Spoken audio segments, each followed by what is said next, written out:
오늘 이 말씀을 통해서 행위 구원하는 자들에게 고함이라는 제목을 가지고 말씀을 좀 살펴보려 합니다. 행위 구원하는 자가 무엇인지를 아시죠? 행위 구원하는 자. 행위 구원하는 자는 내가 어떠한 행위를 통해서 구원을 받는다고 여기는 것이 거기에 대해서 성경 무엇이라 말씀하는가를 오늘 살펴볼 것이고, 왜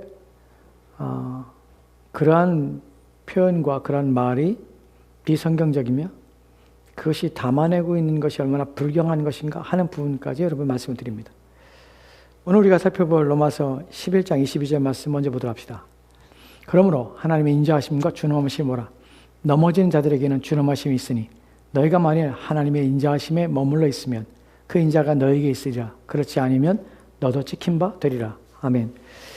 이런 본문들과 이런 내용들이 사람들에게 무엇을 가지게 하냐면, 나의 신앙의 유지가 나의 노력과 나의 인내와 또한 나의 성실함에, 나의 신실함에 달려있는 것이 아닌가라는 생각하게 합니다. 왜 그럴까요? 왜냐하면 너희가 만일 하나님의 인자하심에 머물러 있으면 그 인자가 너에게 있으리니 그렇지 않으면 너도 찍힌 바리라. 그렇지 않으면 너도 찍힌 바리라. 누구에 대한 이야기 속에서 이야기가 등장하는 것입니까? 지금 바울은 로마서 11장에서 돌감람나무, 참감람나무에 대해서 비유를 설명합니다. 설명하는 가운데 참감람나무의 유대인들이 민족으로서 그들이 하나님 앞에 찍힌 바 되었습니다. 그래서 민족으로서 제가 말씀드리는 단어의 의미들을 생각하시면서 들어야 합니다. 유대인들이 모두가 다 버림받았다는 말이 아닙니다. 그 중에 하나님께서 택하셔서 택하심으로 말미암아 구원받은 자도 있습니다. 대표적으로 누가 그렇습니까? 바울이 그렇습니다. 그는 유대인이었습니다. 그러나 바울이 유대인이 찍힌 바 되었다고 합니다. 여기서 바울이 유대인이 찍힌 바 될 때는 유대인들 모두가 말하는 것이 아니라 민족으로서의 유대인을 말합니다. 민족으로서 유대인들은 찍힌 바 되어서 잘린 바 된 것입니다. 그리고 거기에 누가? 이방인이었던 사람들이 접붙임 바 되어서 돌감람나무가 참감람나무에 접붙임 바 된 것입니다. 누가 그렇게 하셨습니까? 하나님이 그렇게 하신 것이에요. 근데 본문에 보면 너희가 만약 하나님의 인자하심에 머물러 있으면 그 인자가 너에게 있으니 그렇지 않으면 너도 찍힌 바되라. 여기서 너도는 누구입니까? 이방인들을 가리키는 것이에요. 유대인이 찍힌 받은 것처럼 너도 찍힌 바되라. 어떻게 하지 않으면, 하나님의 인자하심에 머물러 있지 않으면. 그러면 이 말씀 속에서 우리가 생각하게 되는 것은 무엇이냐면, 하나님의 인자하심에 머물러 있지 아니하면 찍히기 때문에 머물러 있다는 것. 여기서 우리가 하나님의 인자하심에 머물러 있다는 표현을 생각할 때에 이것은 하나님의 인자, 하나님이 구원하신 것들, 하나님이 거저주신 은혜, 이 모든 걸 생각할 수 있습니다. 그것에 머물러 있는 것이에요. 그 구원 안에 머물러 있는 것, 구원 안에 거하는 것, 즉 구원에 합당한 삶을 사는 것, 이런 것들이 이 안에 포함되어 있습니다. 그렇다면 내가 구원을 받은 바, 하나님의 은혜에 구원 받았으면서 어떻게든 내가 구원 받았다면 그 구원에 머물러 있는 나의 노력과 나의 수고가 나의 구원을 유지하며 보존하게 하는가? 라는 것을 생각해 볼 수 있습니다. 본문이 그렇게 말하는 것처럼 보입니다. 그렇죠? 여기서 하나 더 생각합시다. 바울이 로마서 11장에서 앞서서 19절과 20절 말씀에서 이렇게 말하는 것을 보게 됩니다. 로마서 11장 19절 말씀입니다. 11장 19절 20절 말씀입니다. 같이 들어갑시다. 시작. 그러면 내 말이 가지들이 꺾인 것은 나로 접붙임을 받게 하려 함이라 하리니 옳도다. 그들은 믿지 아니함으로 꺾이고 너는 믿음으로 섰느니라. 높은 마음을 품지 말고 도리어 두려워하라. 아멘. 본문에서 여러분은 무엇을 봅니까? 그러면 내 말이 가지들이 꺾인 것은, 내 말은 여기서 내 말은 누굽니까? 누가 말하는 것입니까? 이방인들이 말하는 것이, 내 말이 가지들이 꺾인 것은, 원 가지가 꺾인 것은 나로 접붙임을 받게 하려 함이라. 이방인인 내가 접붙임 받기 위해서 원 가지를 잘라내시고 하나님께서 이방인인 나를 접붙이기 위해서 그렇게 하셨구나 라는 것을 알게 되는 것이에요. 그러면 그 말이, 그 생각에 대해서 뭐라고 말합니까? 옳도다, 맞도다. 그들은 믿지 아니함으로 꺾이고 너는 믿음으로 섰느니라 라고 말합니다. 여기서 또한 우리가 알게 되는 것은 무엇입니까? 그들은 믿지 아니함으로 꺾이고 너는 믿음으로 섰느니라. 내가 믿음으로 섰느니라 라는 표현을 쓰는 것이, 그럼 여기서 우리가 또 알게 되는 것을 생각해 보는 것은 무엇입니까? 믿음은 내가 믿는 것이구나. 본문이 그렇게 말하고 있으니까 내가 믿음으로 구원 얻는 것이구나 라는 생각을 하게 되는 것이에요.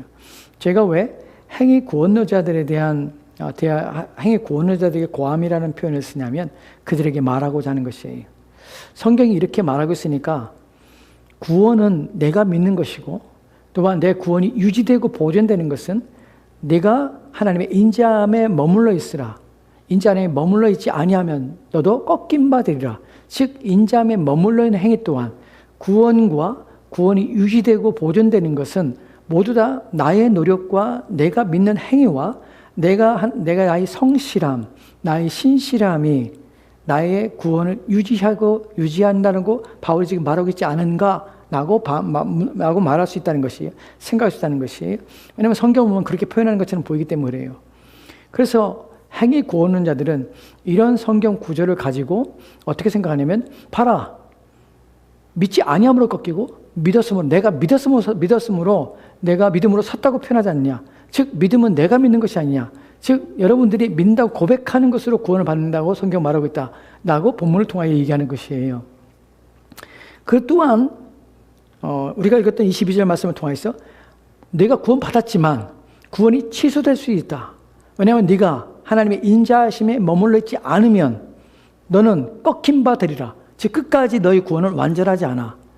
구원에 대해서 아무도 확신할 수 없으며 누구도 구원에 대해서 자신의 구원에 대해서 분명하게 말할 수 없다고 가르친 데가 캐톨릭입니다. 캐톨릭은 구원에 대해서 어느 누구도 확신을 가질 수 없다고 가르쳐요. 근데 성경에서는 뭐라고 하냐면 너는 구원의 확신에 대해서 성경은 말하고 있다는 사실이에요. 구원 받았다는 것을 표현하고 있고 또한 너희가 구원받았으면 그리스도 안에 네가 하나님의 영이 너 안에 거하시면 너가 그리스도의 거신이라 라는 표현을 씁니다. 또한 그리스도에 속한 자들은 취소할 수 없다는 것을 어떻게 하냐면 우리 주님께서는 아버지께서 내게 주신 자를 하나도 내가 잃지 않으자는 것이에요. 그리고 할 수만 있건 택한 자들도 미혹하게 하는 게 사단이에요. 할 수만 있거든 할 수 없다는 것이에요. 그 다음에 요한 1세는 뭐라고 말합니까? 악한 자가 만지지도 못하게 하느니라. 나는 것으로 신자의 보호와 신자를 지키심에 대해서 말씀하고 있는 것이에요. 이 부분에 대하여 왜 이런 생각하는 것이 잘못인가 하는 부분에 대하여 본문을 그럼 우리가 어떻게 이해되는가 하는 부분에 대하여 여러분 설명드립니다. 여러분이 지금 머릿속에 가져야 될 중요한 두 가지의 문제는 무엇이냐면 첫 번째 문제는 내가 믿음으로 섰느니라는 것은 구원이 나의 결정인가 하는 부분이에요. 바울이 그렇게 말하고 있는가? 바울이 그렇게 말하고 있는 것처럼 보이니까요. 두 번째는 무엇입니까? 내가 구원받았는데 나의 구원에 대한 보존이 그 나의 구원에 대한 유지가 나의 노력에 달려있는가 하는 부분이에요. 이 부분을 바울이 그렇게 말하고 있는가? 그래서 행위 구원이 성경이 말하고 있는 진리인가 하는 부분입니다. 왜냐하면 행위 구원이라는 것이 내가 믿음으로 구원받고 또한 나의 구원은 내가 하나님 앞에 신실함으로 나의 삶을 살 때만 유지된다고. 그래서 당신은 행위를 하지 않으면 즉 당신이 하나님 앞에 어떤 삶을 살지 않으면 당신은 구원이 취소됩니다. 그렇기 때문에 끝까지 당신의 믿음을 지키기 위해서 당신은 끝까지 신실함을 하나님 앞에 믿음을 지키는 행위들을 삶을 살아내야 합니다. 율법주의의 삶을 살아내야 합니다. 라고 말하는 것이 바울이 말하고 있는 내용인가 하는 부분이에요. 지금 두 가지를 여러분 기억하시죠? 하나는 구원에 대해서 두 번째는 구원의 보존에 대해서 말하고 있습니다. 이 두 부분에서 바울이 말하고 있는 것을 바울이 정말 그렇게 말하고 있는가 하는 부분과 첫 번째 두 번째 바울이 그렇지 않다면 그렇게 말한 것이 아니라면 그럼 본문의 의미는 무엇인가 하는 부분이에요. 이것을 오늘 말씀을 통하여 살펴보겠습니다. 첫 번째 질문에 대한 답을 합시다. 바울이 정말 그렇게 말하고 있는가? 바울은 다른 말을 하고 있지 않은가? 라는 부분에서 생각하는 것이에요. 우리가 이 부분을 생각할 때 이 두 가지를 보편적으로는 두 가지의 논지에 대해서 우리가 말하고 있는 이 두 가지의 중요한 주제에 대해서 한꺼번에 말하고 있는 성경 구절이 있습니다. 여러분 알다시피 여러분이 알고 있는 구절도 있을 것이에요. 구원에 대해서 구원은 믿음 말미암아 하나님이 거둬준 선물이라고 표현한 것이 어디에 있죠? 어디에 있습니까? 성경에. 하나님의 선물이다. 제가 지금 말하는 구절을 여러분 떠올려 보세요. 너희가 믿음 말미암아 구원 얻었나니 이것이 너희에게 난 것이 아니요 하나님의 선물이라. 행위로 말미암아 나온 것이 아니니 이는 누구든지 자랑치 못하게 하렵니다. 어디에 있습니까? 성경에 있습니까? 이 구절이? 있죠. 그 어딘지 생각이 안 나죠. 예. 에베소서 2장 8절 말씀. 에베소서 2장 8절 말씀. 대단한 것이에요. 왜냐하면 성경에 있다는 것만 알아도 아, 그 성경 말씀이구나. 아니구나. 박 목사가 지금 막 지어낸 말이 아니구나 하는 것만 알아도 대단한 것입니다. 근데 에베소서 2장 8절 말씀에 있습니다. 그런데 오늘 우리는 구원에 대해서, 두 번째는 구원의 보존에 대해서 이 두 구절을, 두 내용을 한꺼번에 가지고 있는 구절을 찾아볼 것이에요. 두 가지 가치 있는 구절을. 이미 로마서 8장 28절 말씀에 이렇게 기록된 것을 보게 됩니다. 로마서 8장 28절 말씀이요. 같이 읽게요. 같이 읽겠습니다. 시작. 우리가 알거니와 하나님을 사랑하는 자, 곧 그의 뜻대로 부르심을 입은 자들에게는 모든 것이 합력하여 선을 이루니라. 아멘. 본문에 봅시다. 우리가 알거니와 하나님을 사랑하는 자. 하나님을 사랑하는 자, 누군가 하나님을 사랑하고 있습니다. 이 사람은 자발적으로 하나님을 사랑하는구나 라고 생각하시지만, 자, 곧 그 사랑하는 자는 누구냐면 그의 뜻대로 부르심 받은 자들이다. 누가? 하나님의 뜻대로 부르심 받았다. 즉 여기서 우리는 무엇을 생각하십니까?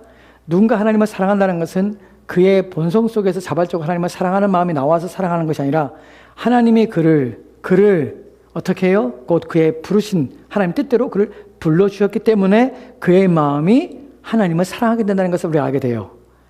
즉 사랑한 자는 누구냐? 하나님의 부르신 자야. 즉 내가 하나님을 사랑하는 것은 무엇이냐면 하나님이 나를 택하셨기 때문에 내가 하나님을 사랑하게 되는 것이야. 나는 것이 나오게 되는 것이 이해가 되시죠? 그렇다면 우리의 구원은 내가 먼저 하나님을 사랑하고 내가 먼저 하나님께 나오는 것이 아니라 하나님이 나를 택하셔서 그래서 내가 구원을 받게 되는 것이야 라는 것을 본문에서 첫 번째로 우리가 이해가 돼요. 두 번째는 봅시다. 이번 자들에게는 모든 것이 합력하여 선을 이루리라. 모든 것이 누구에게? 하나님이 그 뜻대로 부르신 받은 자, 하나님 주셔서 구원을 받은 자들은 모든 것이 그에게 합력하여 선을 이룬다는 것이, 합력하여 선을 이룬다는 것이 사람들이 생각할 때 자꾸만 잘못 생각하는 것이 뭐라고 말씀드렸죠? 이들은 합력하여 선을 이룬다는 건 그 사람이 원하는 모든 걸 다 이루신다. 하나님께서 그가 가지고자 하는 것, 이루고자 하는 것, 뜻하는 바, 그 자식들을 향하여서 주시는 모든 것들 다 하나님이 그의 뜻대로 다 주신다. 모든 걸 합력하여 그에게 선을 되게 한다. 모든 악이 선하게 되게 한다. 그가 어떤 악을 행해도 하나님께서 그것을 선으로 바꿔 한다. 이걸 말하는 것이 결코 아니에요. 왜냐하면 이렇게 말하는 자는 내가 볼 때는 저주를 받아 마땅해. 왜냐하면 하나님 말씀을 그렇게 곡해하기 때문에 그래요. 본문에서 무엇에 대한 첫 번째 얘기했습니까? 하나님을 사랑하는 자, 곧 그 뜻대로 부르심 받은 자들은, 곧 그 뜻대로 부르심 받은 자들은 무슨 말이라고 했어요? 하나님의 택하신 자들은 하나님을 사랑하게 되고 그 사람을 위해서, 택하신 자를 위해서 하나님께서는 그 사람을 위해서 모든 것이 합력하여 선을 이루게 하나님 보시기에 아름답게 하는 것이에요. 그럼 강도짓, 도둑질, 그 다음에 죄된 생각들, 하나님이 원하지 않는 악한 일을 행하는 것도 하나님 기뻐하실까요? 전혀 그렇잖아요. 모든 것이 합력해서 하나님이 원하시는 선이 되도록 만드는 것이 무엇에 대해서? 그의 구원에 대해서 선이 되고 구원을 온전히 이루어가는데 하나님께서는 모든 것을 통하여서 그의 구원을 이루어가신다는 것이에요. 그렇기 때문에 본문이 말하는 것은 첫 번째, 구원은 하나님으로부터 온다는 것이죠. 두 번째, 그의 모든 구원을 이루어가며 구원을 완성시키는 건 누구십니까? 하나님이세요. 즉, 첫 번째와 두 번째 문제에서 바울은 이미 그것은 사람의 행위로 되는 것이 아니야 라고 전제하고 있어요. 이에 대해서 문맥 속에서 그러면 바울이 우리가 생각했던 살펴보고 있는 11장 22절 말씀의 문맥 속에서 그럼 과연 그렇게 말하고 있는가? 행위 구원을 말하고 있는가? 하는 부분을 생각해 봅시다. 11장 2절 말씀 보도록 할까요? 11장 2절 말씀입니다. 같이 읽겠습니다. 시작. 하나님이 그 미리 아신 자기 백성을 버리지 아니하셨느니라. 성경이 엘리야를 가리켜 말한 것을 알지 못하느냐? 그가 이스라엘을 하나님께 고발하되. 아멘. 본문에 보면 하나님이 그 미리 아신 자기 백성을 버리지 아니하셨나니. 누구에 대해 말합니까? 지금 이스라엘 전체를 말하는 것이에요. 유대인들 전체를 말하는 것이에요. 그 중에 하나님께서 자기 백성을 버리셨느냐? 버리지 않으셨는 것이에요. 어떤 자들을? 미리 아신 자들을 버리지 않은 것이에요. 미리 아신 자들을 버리지 아니하는데 성경에 엘리야가 이렇게 말한 것을 알지 못하느냐? 엘리야에게 뭐라고 했어요? 엘리야가 하나님께 말하죠. 하나님, 모두가 다 지금 이세벨을 통해서 모든 선지자들이 다 죽었습니다. 나만 남았거늘 나는 하나님께 열심히 특심입니다. 나만 남았습니다 하고 계속 말하고 있는 것이 엘리야가. 그래서 하나님께서 엘리야에게 뭐라고 말씀합니까? 엘리야를 하나님께 고발하는 것이 이스라엘 백성들을 다 죽였습니다. 나만 남았습니다. 그런데 하나님께서 뭐라고 합니까? 엘리야에게 바알에게 무릎 꿇지 아니한 7,000명을 내가 남겨뒀다 말하는 것이에요. 이 얘기를 바울이 인용하고 있는 것이 무엇 때문에? 다 하나님께서 자기 백성들 다 버리셨느냐? 아니야. 미리 아신 자들 하나님께 택하신 것이야. 어떤 자들? 7,000명처럼 하나님께 남겨두신 것이야. 민족으로서 유대인은 버림받았지만 그러나 하나님께서 미리 아신 유대인 가운데 택하신 자들은 여전히 남겨두셨다는 것을 말하고 있는 것이에요. 여기서도 우리가 알게 된 건 무엇입니까? 미리 아신 자들이에요. 하나님께서 택하신다는 것이에요. 5절 말씀 연화서 보도록 합시다. 5절 말씀 보면요. 같이 들어갑시다. 시작. 그런즉 이와 같이 지금도 은혜로 택하심을 따라 남은 자가 있느니라. 아멘. 그런즉 엘리야의 때와 같이 그런즉 지금도 이와 같이 지금도 은혜로 택하심을 따라 구원이 어떻게 해요? 행위로 말미암지 않고 하나님의 은혜로 말미암아서 미리 아신 자들을 모든 유대인이 다 구원받는 것이 아니고 모든 이스라엘 백성들이 구원받는 것이 아니야. 아브라함의 자손이 모두가 다 아브라함의 자손이 아니야. 택한 자, 하나님께 택하신 자만 그들이 구원받아. 지금도 은혜로 말미암아 구원을 받는 것이야. 남은 자가 있느니라. 그 중에 누가 있다고요? 나도 있어. 나도 바울 나도 유대인이야. 하나님께서 미리 아신 자들을 여전히 남겨줬어. 여기서 우리가 알게 되는 것은 여전히 바울은 뭐라고 말하고 있습니까? 구원은 행위로 말미암지 않고 오직 하나님의 택하심의 은혜로 되는 것이라는 것을 끊임없이 말하고 있는 것이 7절 말씀 한 구절 더 봅시다. 7절 말씀 같이 들어갑시다. 같이 읽겠습니다. 시작. 그런즉 어떠하냐? 이스라엘이 구하는 것을 얻지 못하고 오직 택하심을 따라 입은 자가 얻었고 그럼 남은 자들은 우둔하여졌느니라. 아멘. 본문에서 오직 택하심을 입은 자가 얻었고 그 남은 자들은 우둔하여졌느니라 라고 말하고 있습니다. 본문에서 오직 택하심을 받은 자, 그런지 어떠하냐? 이스라엘이 구하는 것은 얻지 못했어요. 그들은 구했지만 어떻게 뭘 구했습니까? 의롭게 되는 것을 구한 것이에요. 그런데 얻지 못한 것이에요. 왜냐하면 자기들의 행위로 말미암아 의로워질 수 없기 때문에 그래요. 누구든지 행위로 말미암아 하나님께 의롭게 될 자가 아무도 없는 것이에요. 오직 하나님의 은혜가 필요한 것이에요. 믿음 말미암아 구원을 주시는 하나님의 은혜가 필요한 것이에요. 그래서 택하심을 입은 자가 얻었고 그 남은 자들은 우둔하지느냐. 그래서 그들은 믿지 않은 것이에요. 여기서 우리가 바울이 지금 말하는 것을 생각할 때 우리가 이렇게 생각하십시오. 2절, 5절, 7절, 로마서 8장 28절 말씀. 여기서 바울은 지금 믿음 말미암아 구원한다고 하고 택하신 자들을 구원한다는데 왜 22절 말씀에서는 왜 하나님의 인자하심 안에 머물러 있으라. 그렇지 아니하면 너도 꺾이리라. 이런 표현을 썼을까 하는 부분이에요. 여러분 그것만 아니라 바울은 9장에서 끊임없이 믿음 아니하고 구원하는 것을 직역해내고 있어요.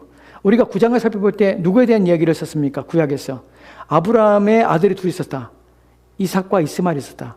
그런데 아브라함의 씨가 다 아브라함을 태어났지만 아브라함의 씨지만 그러나 다 아브라함의 씨가 아브라함의 씨가 아니다. 약속에 따라 난 자, 즉 하나님의 약속에서 주신 자만 그 자만 아브라함의 씨라 여김을 받는 것이다. 또한 너희가 이것 통해서 엄마가 다르잖아. 한 사람은 약속의 자는 사라에서 낳았고 한 사람은 하갈이라는 여자에 낳았기 때문에 종의 여자이기 때문에 종의 자녀이기 때문에 다른 거 아닙니까? 라고 말했다. 그렇다면 이걸 얘기를 드리지. 야곱의 경우를 보자. 야곱과 에서의 경우를 보자. 이삭과 리브가를 통하여서 둘이 같은 배에서 태어나지 않았냐? 동시에 쌍태가 돼서 임신하지 않느냐? 그리고 동시에 나오지 않았냐? 하지만 하나님께서는 에서를 택하지 아니하시고 에서를 미워하셨고 야곱을 택하지 않았냐? 즉 택하심을 따라 되는 것이 하나님의 뜻이다. 즉 구원은 하나님의 택하심이 언제나 은혜이다라는 것을 끊임없이 증명해 놓은 것이에요. 여기서 그러면 바울이 지금 모순을 대고 말하고 있는가 하는 부분이에요. 한편으로는 이렇게 말하고 한편으로는 다르게 말하고 있지 않은가 하는 부분을 우리가 생각해 볼 수 있죠. 이 부분을 좀 더 뒤에서 생각해 보도록 합시다. 왜 본문이 그런 의미가 아니라는 사실, 22절 말씀이 그런 의미가 아니라는 사실을 조금 이따 말씀드릴 것이, 만약에 여기서 우리가 생각할 때 바울이 지금 말하고 있는 내용 속에서 만약에 우리가 행위 구원이라면, 우리의 구원이 행위 구원이라면, 여러분 그러면 우리가 구원 얻은 건 내가 믿어서 구원을 받고 또한 내 믿음을 내가 유지하는 방식으로 내 구원이 유지된다면, 첫 번째로는 내가 믿어서 구원 얻었다면 이 구원은 하나님의 은혜일 수가 없습니다. 모든 영광은 내가 믿는 나의 노력과 내가 믿고자 하는 나의 의지에 달렸기 때문에 모든 결정은 나에게서 나온 것이에요. 그러면 믿음에 대해서 내가 구원 얻은 것에서 영광을 받을 것은 나의 결정과 나의 선택의 결과이기 때문에 모든 그 귀결되는 그 영광과 또한 그 얻는 유익은 누구에게로 옵니까? 나예요, 나. 내가 한 것이에요. 하나님이 무엇을 했건 내가 안 믿으면 그만인데 내가 믿는다는 나의 결정인 이런 내가 구원 얻는 데 이렇기 때문에 나의 구원의 영광은, 나의 구원의 명예는 누구에 돌아갑니까? 나에게 돌아오는 것이에요. 내가 영광스러운 것이에요. 근데 성경은 그렇게 표현하고 있지 않거든요. 구원이 두 번째로 나의 구원이 보존되는 것이 나의 신실함과 또한 나의 성실함과 나의 노력과 나의 수고로 인하여서 나의 믿음이 유지되고 나의 구원이 유지된다면 정말 누구나 이 땅에 어느 누가 하나님 앞에서 자기의 구원을 끝까지 지켜낼 수 있는 자가 누구가 있을까라는 의문이 드는 것이에요. 왜요? 인간은 스스로 자신의 구원을 유지할 수 있는 능력이 전혀 없다는 사실을 누구보다 누가 합니까? 믿는 우리가 더 잘 알아요. 내 믿음이 내 스스로가 유지되지 않는다는 사실을 알아요. 내가 믿고 싶어도, 내가 그대로 상태를 유지하고 싶어도, 경건하게 살고 싶어도 내 노력으로 안 된다는 사실을 너무나 잘 알아요. 마틴 루터가 그랬습니다. 마틴 루터가 종교개혁할 때 그가 가슴에 있었던 것이 뭐냐면, 자기는 경건하고 거룩하게 살고 하나님께서는 의인은 믿음으로 말미암아 살려고 했는데, 그 일을 루터는 어떻게 생각하냐면, 믿음으로 말미암아 의인은 믿음으로 말미암아 살리라는 것을, 내가 의로워져야만 내가 믿음을 갖고 내가 살 수 있는데, 나는 믿음으로 내가 아무리 의로워지려도 자꾸만 내가 죄된 나의 모습을 끊임없이 발견해야 되는 것이에요. 거기서 자괴감을 느끼는 것이에요. 내가 도무지 의로워질 수 없다는 사실을 인정하게 되는 것이에요. 그 고통스러운 것이에요. 날마다 회개하며 날마다 자신을 복종하는 데 불구하고 끊임없이 죄된 생각과 죄된 마음속에 있는 자신을 끊임없이 발견하게 되는 것이에요. 그래서 끊임없이 실패하고 있는 자신 때문에 낙마하고 있는 것이, 그때 그가 로마서를 통해서 알게 되는 것이, 이 의의가 나의 의의가 아니었구나. 하나님께서 한 의의를 마련하셨는데 그분이 바로 예수 그리스도구나. 나의 행위로는 구원을 받지 못하는구나. 누구도 행위로 말미암아 의롭게 될 수 없구나. 오직 그리스도의 의의가 내게 전가되고, 믿음으로 말미암아 의인은 믿음으로 살리라. 믿음 말미암아 의로워진다는 것은 내가 그분의 의의를 받을 때 내가 의로워지는 것이구나 하는 것을 깨닫게 돼서 행위가 아니라는 사실, 로마 가톨릭이 잘못됐다는 사실을 깨닫게 되고 종교개혁을 하는 것이에요. 여러분, 그렇습니다. 누구든지 우리에게서 난 우리가 우리의 구원을 유지할 수 있는 능력이 우리가 전혀 없습니다. 더 중요한 것은 이제 말씀드릴 것이, 더 중요한 것은 이것이, 행위 구원한 자들이 반드시 알아야 될 것이 무엇이냐면, 만약에 누군가 자신의 행위로 말미암아 구원을 얻고 자신의 행위로 말미암아서 자신의 믿음이 유지된다면, 그리스도께서, 그래서 만약에 그럴 수 있다면, 근데 그들이 실패하고 있다면, 누군가 실패한다면, 그리스도께서는 실패자를 위해서 이 땅에 오셨고 실패자를 위해 십자가에 달려 죽으셨다는 말입니까? 라는 것이에요. 그리스도의 사역이 실패했는가 하는 부분이에요. 왜 그럴까요? 누군가 나의 행위로 말미암아 나의 구원이 유지된다면 그 사람 끝까지 그 구원을 유지해야 합니다. 그런데 누군가 마지막에 실패했어요. 또한 죄를 지어서 그 구원이 취소됐어요. 그렇다면 그리스도께서 십자가에 죽으시고 사람이 이 땅에 오신 그 목적과 그리스도께서 인간을 위해서 그 모든 구원의 계획들이 실패한 것이냐는 것이에요. 그리스도께서는 실패한 자를 위해서, 실패할 수도 있는 자를 위하여 이 땅에 사람이 되어 오셨고 십자가에 달려 죽으셨다는 말이에요. 여러분, 그럴 수 없습니다. 만약에 구원이 우리 편에서의 유지와 우리 편에서의 보존이라고 주장한다면 그리스도의 사역은 실패될 수도 있고 또한 성공할 수 있는 것이 누구에 달린 것입니까? 인간에게 달린 것이에요. 그리스도의 십자가는 효력이 있을 수 있고 없을 수 있는 것이에요. 그러면 그리스도는 불확실한 것을 위해서 사람이 되셨는가 하는 것이에요. 불확실한 일들을 위해서 십자가에 다 죽으셨다는 것이에요. 그리스도의 죽음이 헛될 수 있냐 하는 것이에요. 그럴 수 없습니다. 그리스도께서는 불확실성 때문에 그 불확실성을 안고 이 땅에 오신 것이 아니에요. 그리스도께서 육신이 되신 것은 그분은 자기에게 주어진, 또한 자기가 구원할 자를 완전히 구원하시기 위해서 사람이 되신 것이에요. 그분이 십자가에 달려 죽으신 것은 그분의 구원의 완전성 때문에 죽으신 것이에요. 그분이 십자가에 달려 죽으신데 불구하고 우리를 구원하지 못한다는 것은 그의 죽음의 능력이 아무런 의미가 없다는 사실이에요. 그럴 수 있습니까? 그렇지 못한 것이에요. 그리스도께서 우리를 위해 죽으셨다는 것은 우리의 구원은 실패할 수 없기 때문에 죽으신 것이에요. 그분이 피를 흘렸다면 그 피를 흘린 그 보배로운 피의 가치가 우리로 하여금 끝까지 우리의 구원을 완성해 낼 것이에요. 그렇기 때문에 그리스도의 보혈이 우리를 살게 하고 그 보혈이 보배로운 보혈인 것이에요. 실패가 없는 보혈이기 때문에 우리 주님께서, 아버지께서 내게 주신 일도 내가 하나도 잃지 않는 것이 우리 주님의 사역이었습니다. 그 사역을 실패하지 않는 것이에요. 우리는 우리 주님이 실패할 수 있다는 가정에 대해서 우리는 그것이 얼마나 불경스러운 것인지를 얘기합니다. 행위 구원한 자들에게 경고하는 이유가 우리 주님의 사역에 대해서 실패할 수도 있고 실패하지 않을 수 있다는 것을, 우리 주님에 대해서 그 사역에 대해서 그렇게 평가하고 그렇게 말한다는 것이 그분의 죽음과 그분의 사역이 얼마나 완전하며 얼마나 충족하며 우리 구원에서 부족함이 없는 모든 것을 채우는 구원이라는 사실에 대하여 그것을 부정하는 것이며 그분의 사역이 실패할 수 있다고 말하는 것이기 때문에 이것은 불경스러운 것이며 죄악된 것입니다. 그때 우리는 행위 구원론자에 대해서 인정하지 않습니다. 그리스도를 감히, 그리스도의 피에 대해서 감히 실패할 수 있다고? 하나님이 하신 일에 대해서 하나님이 자신의 아들을 이 땅에 보내시는 일이 실패의 가능성을 안고 보내신 것입니까? 자신의 아들의 죽음이 헛되게 할 수 있는 것들을 헛되게 할 수 있다는 사실을 알고 보내신 것입니까? 그렇지 않아요. 우리 주님의 죽으심은 우리 구원의 완전성 때문에 죽으신 것입니다. 우리 구원에 대해서 부족함이 없이로 충족성 때문에 죽으신 것입니다. 그렇기 때문에 우리 구원은 완전한 것입니다. 거기에는 실패가 있을 수 없는 것입니다. 사람이 만들어낸 생각과 사람이 만들어낸 뜻입니다. 그럼 바울이 말하는 것은 무엇입니까? 다시 로마서 11장 22절 말씀 보도록 합시다. 바울이 말하는 것은 무엇입니까? 로마서 11장 22절과 로마서 11장 19절과 20절 말씀에서 내가 믿음으로 섰느니라는 표현과 또는 본문에서 내가 하나님의 인자하심에 거하지 않으면 너도 잘림받으리라 꺾임 받으리라 라고 말하는 것은 무엇입니까? 바울이 지금 로마 11장 2절, 5절, 7절 말씀에서 계속 말하는 것이 민족으로서 유대인이 말하는 것이 여기서 우리가 생각해 볼 것은 지금 바울이 말하는 것은 구원받은 이방인 전체를 구원받은 이방인만 말하는 것이 아니라 교회 안에 들어오는 모든 그리스도인을 말하는 것이 그리스도인을 일컫는 사람들 말하는 것이 민족으로서 유대인들을 지금 말했어요. 그들의 민족으로서 꺾였다는 표현을 씁니다. 지금 반대로 대처점에서 동시에 이방인으로서 교회 안에 들어온 이방인들을 향하여 말하고 있는 것이에요. 민족으로서 유대인 안에 참 이스라엘이 있었고 영적 이스라엘이 있었고 육적인 이스라엘이 있습니다. 교회 안에 가시적인 교회 안에 들어온 이방인 중에 믿는 자는 잘 중에 누가 있습니까? 가시적인 교회가 있고 비가시적인 교회가 있습니다. 이걸 다른 말로 무용교회와 유용교회라는 표현을 씁니다. 무슨 말입니까?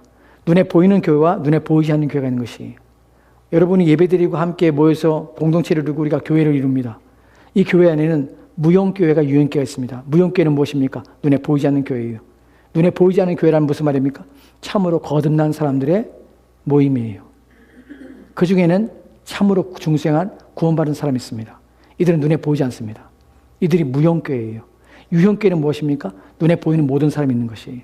바울이 지금 말하고 있는 것은 무엇입니까? 가시적인 교회, 이방인으로 채워진 이 교회를 말하는 것이 너희들 가운데 경고하시는 것이 그들 가운데 너희가 완전히 다 구원받은 사람이 있는 것이 아니라 구원받지 않은 사람도 거기에 있는 것이 그래서 어떻게 해요?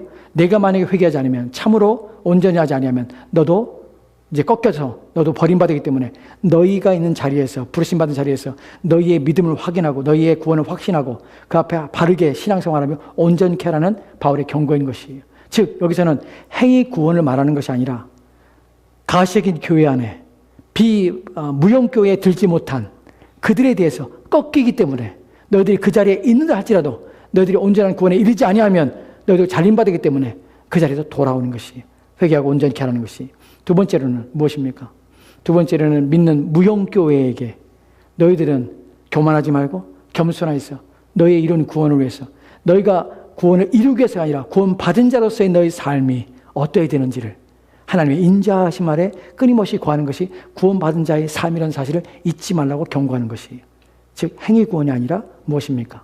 믿음 안에만 구하는 것을 확실치 하며 구원 안에 들어온 사람에게 경고하여서 하나님 앞에 온전함으로 서라는 것이에요. 이런 내용에 대해서 예레미야서 32장 40절 말씀에 이렇게 기록된 것을 보게 됩니다. 같이 돌아갑시다. 시작. 내가 그들에게 복을 주기 원하여 그들을 떠나지 아니하리라 하는 영원한 언약을 그들에게 세우고 나를 경외함을 그들의 마음에 두어 나를 떠나지 않게 하고. 아멘. 본문에 보면 우리 가운데 로마서 전체를 우리가 오늘 살펴봤던 로마서 전체를 이해하고 또한 깨닫게 하는 중요한 내용이 하나 있는데 무엇이냐면 그들에게 복을 주기 위해 그들을 떠나지 아니하리니 하나님이 떠나지 않는답니다. 여기서는 유용교회입니까? 무용교회입니까? 여기서는 무용교회입니다. 눈에 보이지 않는 교회, 중생하고 거듭난 사람들에게 내가 너를 떠나지 아니하리라 하는 영원한 언약을 그들에게 세우고 그리고 그 다음 날이 무용교회 사람들은 무엇을 가지게 되는가? 나를 경외함을 그들의 마음에 두어 하나님을 경외하는 마음을 그들에게 두어 나를 떠나지 않게 하겠다는 것이 지금 무슨 말입니까? 로마서 11장 22절 말씀에서 하나님의 인자하심에 머무르는 것이 하나님을 경외하며 두려워하는 가운데 인생을 사는 것이 누가? 하나님이 택하신 자들은. 왜요? 하나님께서 그들로 하여금 그런 마음을 그들 안에 두시기 때문에. 하나님을 경외하고 두려워하는 마음은 중생한 사람들이 갖는 마음입니다. 그들은 내가 구원받았다고 자기의 확실성에 차서 자기의 삶을 방종과 방탕과 세상적인 삶으로 자기 인생을 살지 않습니다. 그런 사람은 중생하지 않은 것이에요. 왜요? 하나님께서는 떠나지 않을 사람에게 그들의 마음에 내가 나를 두려워하는 마음을 그들 마음에 줄 거야. 중생한 사람은 하나님을 두려워합니다. 하나님을 경외하는 데 온 마음을 둡니다. 내 스스로가 모든 삶에서 하나님 앞에 어떻게 보일까? 하나님이 어떻게 생각할까? 하는 것이 내 마음의 가장 큰 염려요. 가장 큰 선택의 기준이 되는 이유가 무엇입니까? 하나님께서 그의 마음에 두려워하는 마음을 주셨기 때문에 그렇습니다. 신자는 누구만 두려워합니까? 오직 하나님만 두려워합니다. 사람을 두려워하지 않습니다. 세상을 두려워하지 않습니다. 하나님만 두려워합니다. 내가 세상 사람들이 나를 어떻게 생각할까 하는 염려가 아니라 하나님이 나를 어떻게 생각할까 하는 것이 내 마음에 가득 차게 됩니다. 이것이 신자의 마음인 것이에요. 부디 저와 여러분의 마음이 높아지 않고 교만하지 않고 하나님 앞에서 내 마음이 어떠할까? 나는 하나님 앞에 정직한가? 하나님 앞에 나는 선하고 아름다운가? 하나님이 내 모습을 볼 때 나는 부끄러움이 없는가? 내가 부끄러운 것이 무엇일까? 하나님 앞에 끊어야 될 것, 하나님 앞에 행하지 않아야 될 것이 무엇일까? 하는 고민들을 누가 합니까? 신자만 합니다. 왜 합니까? 하나님이 그 마음을 주셨기 때문에 합니다. 저와 여러분에게 부디 이 마음을 가지고 한 해를 사시기 바랍니다. 이 마음이 저와 여러분